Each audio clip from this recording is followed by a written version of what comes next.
volta agora, quem vai apresentar é o professor Leandro. Obrigado. Bem, deixa eu ligar isso aqui, está funcionando. Então, obrigado pelo convite. Como muita gente aqui que apresentou, era já professor e me conhecia, eu tenho que dizer que eu sou ainda professor. Então, vou falar um pouco sobre um tipo de atividade minha, do grupo Impacto, sobre uma linha de pesquisa que eu chamo de não convencional. Aproveitei para falar especificamente sobre a linha de trabalho e para responder algumas perguntas ou algumas dúvidas que aparecem com frequência. O plano da palestra é mais ou menos isso. Eu vou falar um pouco o que é, por que eu chamei de pós-Higgs, o que tem na palestra, o que acontece com a física de partículas depois da descoberta do Higgs. Falar rapidamente sobre a operação do detetor, que é o fundamental do nosso trabalho, e comentar uma linha que eu chamei de não convencional de física de partículas. Bom, o modelo padrão, reduzido aqui, são 6 quarks, 6 leptons, 4 bósons de spin 1, que descreve as interações entre as partículas, um bóson de spin 0, que o Higgs foi o último descoberto. É uma teoria de grande sucesso, mas ela tem umas coisas estranhas, porque esses férmions todos eles podem ter densidade de direita ou esquerda, menos os neutrinos, que o neutrino direito, se existe, a gente não sabe ver, ele não interage com nada, que é algo bastante estranho que acontece aqui. Como os neutrinos, pelo menos 2, devem ter massa, não tem sentido ele ter esquerda e não ter direita, então essa coisa é absolutamente estranha. Mas o modelo padrão deu origem a 15 prêmios Nobel e ele pode ser apresentado de forma simples nessa lagrangiana aqui, em que representa aqui o termo, os campos de spin 1, são aqueles de interação tradicionais, aqui o potencial de Higgs, aqui a interação dos férmions com o spin 1, interação eletrofraca, atração de corpo, aqui o termo da interação que dá massa para os férmions, aqui o termo que dá massa para os bósons. Bom, o que tem de representante? Esse gráfico aqui eu acho que é bastante interessante. É um gráfico do resumo de várias medidas. A gente tem aqui medidas experimentais que estão em preto, né? Você tem medidas indiretas que são em azul. Eu posso medir uma grandeza diretamente, eu posso medir essa grandeza pelo que é indiretamente, medindo outras coisas e chegando nela. E esse negócio aqui que está projetado meio laranja, sei lá o que, é simplesmente esquecendo todas as medidas, fazendo um ajuste geral das grandezas e ver que resultado que eu obtenho. Então, medida direta, medida indireta e medida por ajuste, elas têm um acordo exatamente como você espera estatisticamente. Aqui eu tenho 1 sigma, 2 sigma, 3 sigma. Eu esperaria ter alguma grandeza acima de 2 sigma, eu tenho uma no limite, mas essa aqui é a mesma grandeza medida em 2 lugares diferentes. Então, isso aqui quer dizer que é um acordo fantástico dos resultados experimentais com o previsto. Aqui é um gráfico que eu faço um ajuste. Eu pego o resultado do modelo padrão e introduzo 2 parâmetros extras completamente sem nenhuma razão e tento ajustar. E o que a gente vê é que o ajuste está aqui no 0, 0, ou seja, esses parâmetros extras são pequenos. A tradução de tudo isso é que se existe alguma coisa para generalizar o modelo padrão, não é muito visível nos dados que a gente tem e ela só pode alterar muito pouco as medidas que a gente tem. Então a gente está condicionado por isso. Mas o modelo padrão tem problema. Ele não sabe explicar por que o universo existe, por que tem tanto mais tem matéria que sai mediante matéria. O neutrino, eu já falei, traz uma série de problemas que a gente não consegue saber. E, além de tudo, aqui está o resultado de Chandra, que é um satélite da NASA, medindo qual é a constituição do universo. O que a matéria que a gente conhece é só 5%. Eu preciso de mais esse 26% para explicar como é que as galáxias giram, né? Que é como isso aqui a gente chama de escuro, porque não tem interação eletromagnética, não tem luz. E eu preciso de mais 69% para explicar como é que o universo se expande. Isso aí é com quartinho aqui. Então, a gente explica muito pouco e tem várias coisas que a gente não sabe explicar. E depois ele tem problemas estéticos, problemas que eu posso não gostar. O modelo padrão tem 19 parâmetros, é muita coisa demais, como teoria fundamental, eu posso não gostar. Não tem nenhuma regra que diz que não posso ter. E aí tem uma escala de massa desconfortável. As partículas são todas pontuais e aqui estão representadas como uma esfera proporcional à massa delas. Então você vê que o top é muito maior, que seria o próton, que já é uma partícula composta. Eu tenho neutrinos quase sem massa, coisas pequenas. Então isso esteticamente também é muito ruim. Então tem uma série de razões para achar que esse modelo não é o fundamental, e o que a direção da física de partículas hoje em dia é procurar alguma coisa além do modelo padrão para tentar resolver esses problemas, sejam eles os concretos ou não. A física de partículas em si tem uma parte que é o estudo de partículas conhecidas, a física hadrônica, o estudo de propriedades de quarto, elétron, muita gente faz isso, a gente faz isso, é um campo estabelecido de pesquisa que se procura. Eu também posso procurar por partículas que são previstas pelo modelo padrão, mas ainda não foram encontradas. Também é um campo de pesquisa, mas o principal atualmente é procurar coisas não previstas além do modelo padrão. Existe uma série de teorias, propostas que são feitas, mas o problema principal é que não tem nenhuma indicação objetiva. Se eu vou procurar por novas partículas, não tem indicação sobre suas propriedades. Em geral, como a Carla apresentou aqui, a gente começa a pegar o espaço e começa a percorrer o espaço, vai diminuir isso, mas não tem assim um ponto. Quando se procurava pelo Higgs, a gente não sabia a massa do Higgs, mas sabia que era alguém de spin zero, sabia qual era o modo de decaimento, tudo isso era previsto pela teoria. Então a gente tinha uma série de pistas para procurar. Atualmente a gente não tem. Não tem nenhuma medida claramente discrepante para falar, essa grandeza, quando eu meço aqui, não está batendo. Então vou tentar ver qual é o processo que está fazendo. Então é muito no escuro. Mas o que se propõe é procurar novas condições experimentais. Se eu faço aceleradores com maior energia, eu tenho acesso a partículas de massa maior, então se existe algum modelo de massa maior, elas podem aparecer. Aonde eu não sei, mas é meio tateado no escuro. É um sistema de prospecção.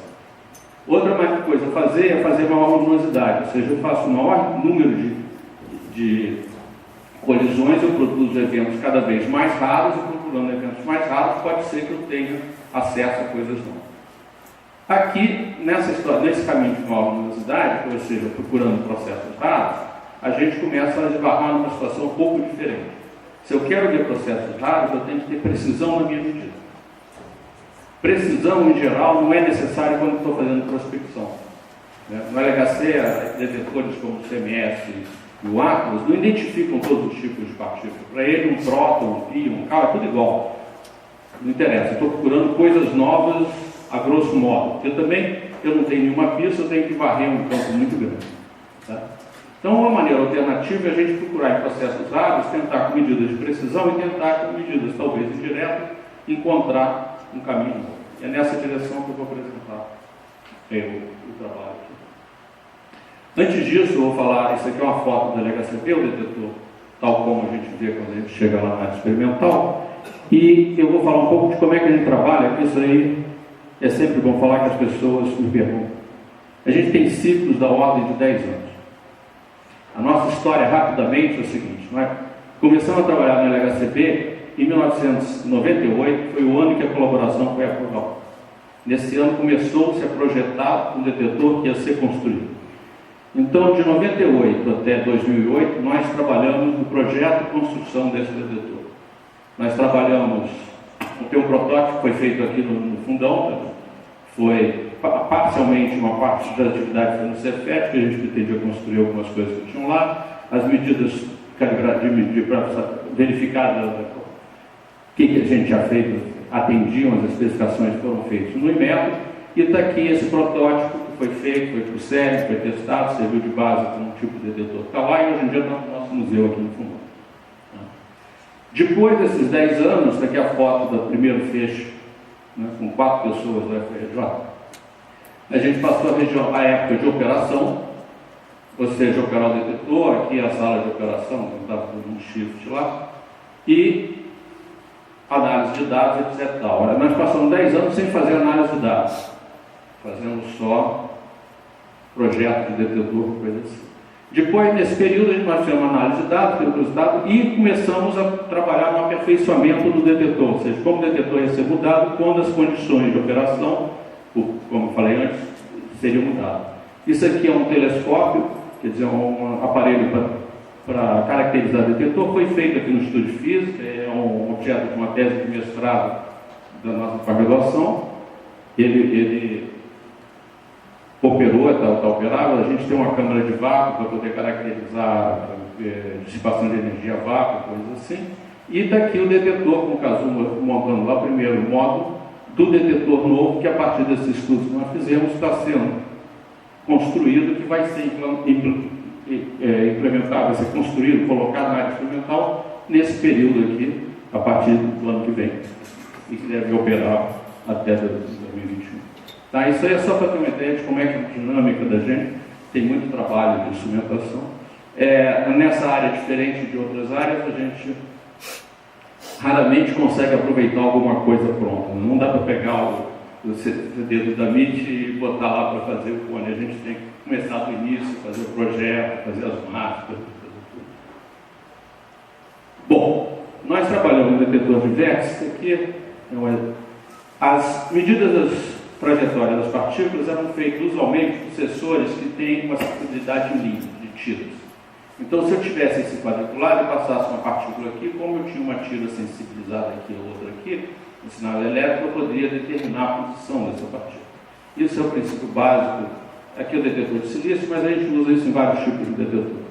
O problema é que na hora que a gente tem uma quantidade muito grande de partículas, que aumenta, quando você tem um aumento de luminosidade, quando você tem mais partículas produzidas, é que eu posso ter a coincidência de duas partículas. Então eu não sei se as partículas passaram nos pontos azuis ou nos pontos vermelhos. Então esse tipo de detetor perde a oportunidade, ou seja, produz muitos sinais fantasmas, e o que impede de eu fazer uma trajetória correta. E a única maneira de fazer isso hoje em dia é não usar esses detetores, mas usar detetores de pixels, ou seja, detetores que são segmentados bidimensionalmente. O problema desse detetor é quando eu segmento assim, eu tenho que botar eletrônica em cima dele. Se tem muita partícula, tem muita eletrônica, tem muita dissipação de energia, ele aquece, ele não pode aquecer, eu tenho que resfriar. Resfriar no vácuo é um problema seríssimo, né? O vácuo não dissipa, não tem convecção. Então, o LHCb tinha esse problema. Lá em 2012, uma vez eu estava conversando com um físico que tinha assumido a responsabilidade desse projeto, ou seja, resfriar esse detetor a vácuo. Foi uma proposta do físico que saiu da colaboração, ele estava trabalhando nisso, e aí eu fiz a proposta de trabalhar com um aluno do doutorado, o Oscar, que estava começando, ele ia fazer um estágio no CERN e ele começou a se interessar por esse problema.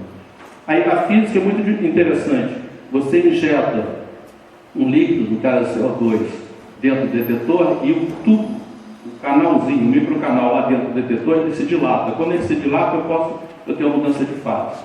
Então essa mudança de fase permite que eu tire o calor dissipado a ideia é simples. O problema é conseguir fazer um microcanal, conseguir garantir que esse detetor não vai estourar no vácuo, que ele pode ficar no vácuo do LHC, e que eu consiga fazer isso também por isso. Foi um trabalho que durou muito tempo. O Oscar, outro dia, é um grande especialista mundial disso. Ele tem um pós-doc lá no CERN, pago pelo CERN, para acompanhar a implementação. Então, esse era a refrigeração com microcanais, era um projeto que foi desenvolvido com a nossa participação. Vamos lá para a física de partículas. Se a gente vai estudar o decaimento do meson, o meson é formado por um quarto e um antiquark, o processo simples, o mais comum, é que eu tenho um quark, que é um quark instável, pesado, ele se transforma num quark mais leve, emitindo um bóson. Esse bóson vai dar origem a outras partículas, e aí eu estudo o decaimento. Com isso eu posso estudar essa interação aqui, essa interação, propagação e as propriedades físicas disso. É um campo dual. Quando eu tenho um quark BC, que é um quark formado por dois quarks pesados, um quark B e um quark C, eu tenho uma situação particular, porque não só esse pode decair, como o outro pode decair. O B pode decair ou o C decair. São dois quarks pesados, os dois têm facilidade de decair. É um quark que não foi produzido em quantidade suficiente para ser estudado bem antes do LHC, então nós temos condições de estudar no LHCb agora. Mas só que esses dois processos estão naquela categoria que eu botei lá, processos previstos pelo modelo padrão, que a gente pode estudar e comparar a teoria, ver se está certo, etc. E tal. Aqui eu tenho um outro processo, é a aniquilação. Um quark B e um quark C podem ser aniquilados na origem bóson. E esse bóson pode depois dar origem a outras partículas e eu posso medir. Qual é a probabilidade disso aqui ocorrer? No modelo padrão, esse tipo de aniquilação tem da ordem de 10 a menos 6 a 10 a menos 8 de probabilidade. Ou seja, um evento de 10 a 6 ou um evento de 10 a 8 é o que acontece de aniquilação.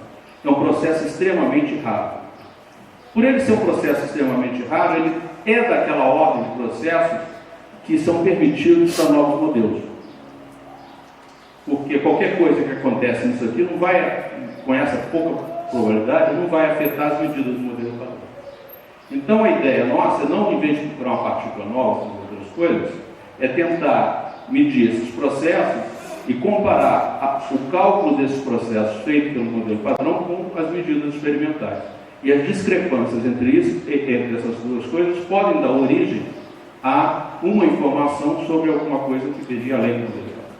Essa é a não usual forma de procurar fazer uma física além do modelo padrão. O que nós fizemos? Então nós fizemos, foi publicado em 2016, um trabalho, foi o nosso primeiro trabalho nessa área, que foi procurar um decaimento desse quark BC em 3 partículas, como previsto nisso aqui, e que poderia ser devido a uma aniquilação. É claro que quando a gente vai medir, não sei se estou medindo esse tipo de decaimento, ou esse tipo de decaimento, ou esse tipo de decaimento. Ocorrem todos.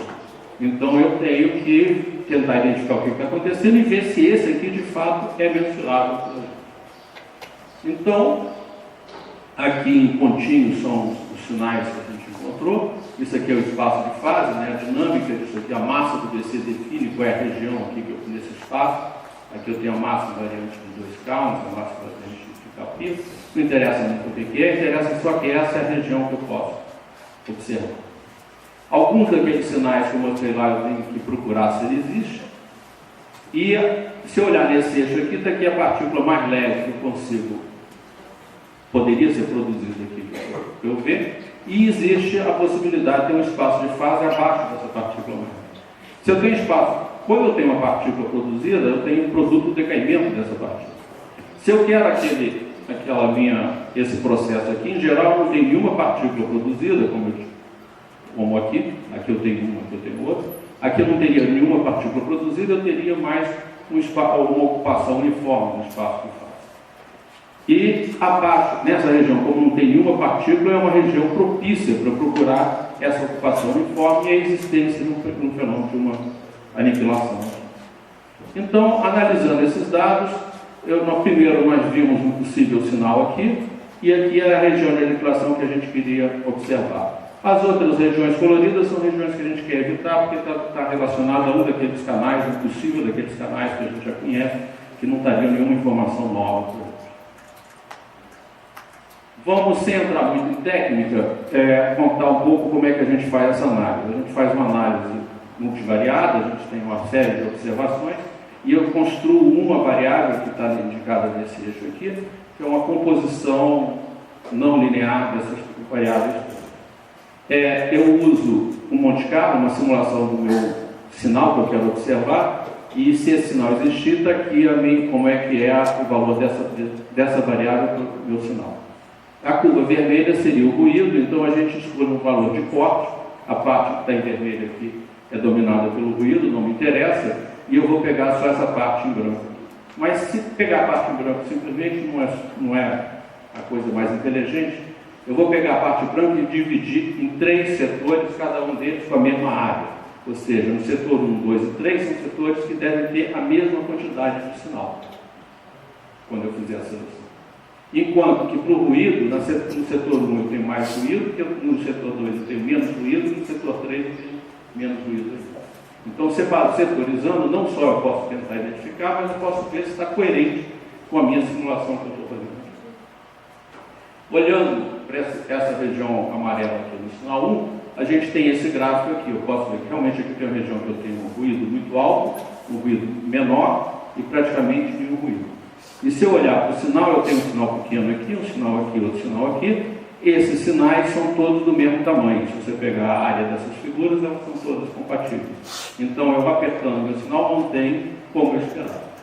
Como isso aqui é uma suposição que o BC decai numa partícula depois em 2 carros, eu também posso tentar ver se essa partícula é identificada e se ela é compatível com aquilo. De novo, na região 1, 2 e 3, eu tenho a mesma área e essa área é compatível com isso, então eu posso concluir que aparentemente aqui eu produzi esse aqui, isso é zero aqui embaixo, e que deu origem, que veio desse BC.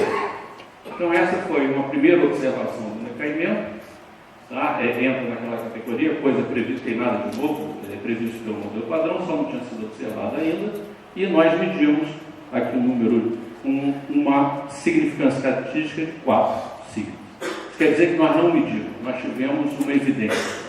O sinal é pequeno, não é forte, mas é a primeira evidência do sinal. Seria interessante agora a gente olhar aqui, será que existe aniquilação ou não? Então nós fomos para a região de aniquilação, de novo eu tenho ruído alto, ruído diminuindo, um sinal persistente com a mesma intensidade, só que agora a situação é menos clara. Né? Então nós encontramos, fizemos uma medida, mas com uma significância estatística menor do que 3 signos. Então não é uma indicação, aqui a gente tem só, é uma indicação, a gente não tem nenhuma evidência, mas aparentemente a gente tem uma medida. Existe previsão teórica para esse processo? Ela existe previsão teórica parcial, eles não calculam todos, os teóricos não calculam todos os métodos de decaimento, mas existe um método de decaimento dominante e está aqui. E se nós considerarmos a nossa medida tal como foi feita, ignorando que ela tem, supondo que é uma medida, a gente estaria muito acima desse valor. Isso é só um incentivo, já que não é uma medida concreta, eu não posso dizer que eu descobri alguma coisa, eu posso dizer que parece. Tá? Então, aí o que acontece é que nós medimos 1/3 dos dados. Se eu extrapolar para todos os dados, eu não chego a 5 signos, quer dizer, eu não tenho perspectiva de, com os dados já coletados pelo LHCb, fazer essa medida. Tá? A gente pode envolver outros canais, né? O Adlene, que trabalha, quer continuar com esse canal, com a Miriam, com o Salazar, aqui a gente está começando a ver outros canais, mas a gente não tem muita pretensão de conseguir. Se a gente tiver sorte, a gente consegue, mas em princípio a gente vai precisar de dados, de fato, nova tomada de dados. Tá? O LHCb acabou de tomar dado no início desse mês e nós vamos instalar um novo detetor de vértices, que vai ser crucial para a gente poder ter dados mais em qualidade para melhorar essa medida e, quem sabe, observar essa observação. Com o Ground 3, a gente deve ter uma estatística suficiente para estabelecer não só se existe a aniquilação, mas se a gente pode medir a aniquilação e comparar. Então é isso.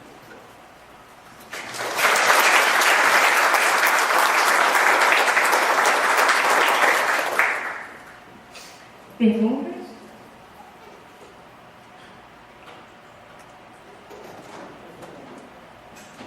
Então, muita gente trabalha na Fedelar, muita gente está investindo, a Carla falou, em detecção de neutrino, outro tipo de detector completamente diferente. Então, é o seguinte, a pergunta é, como é que essas coisas podem ter uma sinergia? Quer dizer, você, às vezes, vinculando os fatos parâmetros com o detector, ajuda você a procurar o seu sinal no outro, ou não são totalmente independentes e não vai ter nenhuma... Não, eu acho que nenhum nem outro, quer dizer, em princípio são completamente independentes. O problema é que não tem nenhuma indicação de onde é que eu posso ter algo novo. Uma vez que alguém tiver indicação de ter algo novo, os outros sabem onde procurar e você pode ter uma utilização.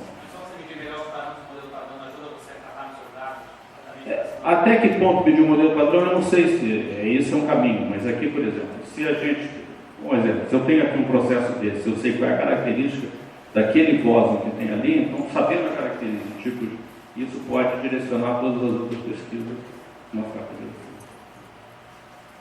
Mais alguma pergunta? Não? Então vamos agradecer de novo.